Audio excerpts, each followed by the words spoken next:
নমস্কাৰ। বিহু ৰক্ষামন্ত্ৰী অসম গোলাঘাট জিলা সমিতিৰ উদ্যোগত দৈয়াং আঞ্চলিক সমিতিৰ সহযোগত আৰু সাধাৰণ শাখাৰ আতিথ্যত আজি এক বিশেষ অভিনন্দন অনুষ্ঠান আয়োজন কৰিছে। বিহু বিষয়ত ফকাটিঙৰ জুনিয়ৰ ছেকেণ্ডেৰী বিদ্যালয়ৰ দেৱযানী বৰাই গোলাঘাট জিলাৰ ভিতৰতে সৰ্বাধিক নম্বৰ 98 পাবলৈ সক্ষম হৈছে।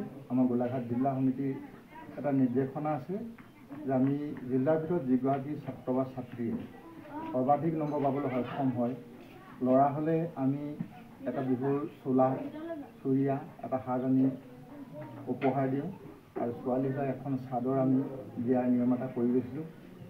তদুদ্দেশ্যে আজি এই মহকুটি প্ৰাথমিক বিদ্যালয়ৰ প্ৰাংগণত স্থানীয় ৰাইজৰ সহযোগত এই অভিনন্দন অনুষ্ঠানটি আয়োজন কৰা হৈছে আৰু লগতে ইয়াতে এনাজৰী বুলি এখন বিদ্যালয় লোককৃষ্টি অধ্যয়ন গৱেষণা কেন্দ্ৰৰ কাৰণে এখন বিদ্যালয় খুলিছে।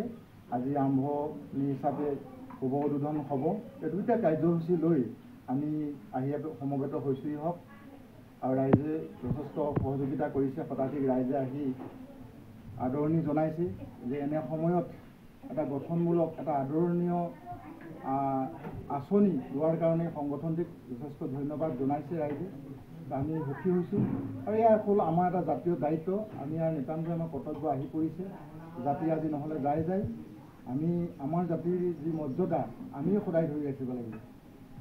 তৎ উপলক্ষে আমি আজি সকলো সমবেত হৈ আনুষ্ঠানিকভাৱে আজি ছাত্ৰীগৰাকীক অভিনন্দন জনোৱাৰ লগতেই আমাৰ লোককৃষ্টি অধ্যয়ন গৱেষণা কেন্দ্ৰ আমাৰ এনাজৰী বিদ্যালয় আজি শুভাৰম্ভ কৰিবৰ কাৰণে আজি আমি সকলোৱে সমবেত হৈছোঁ।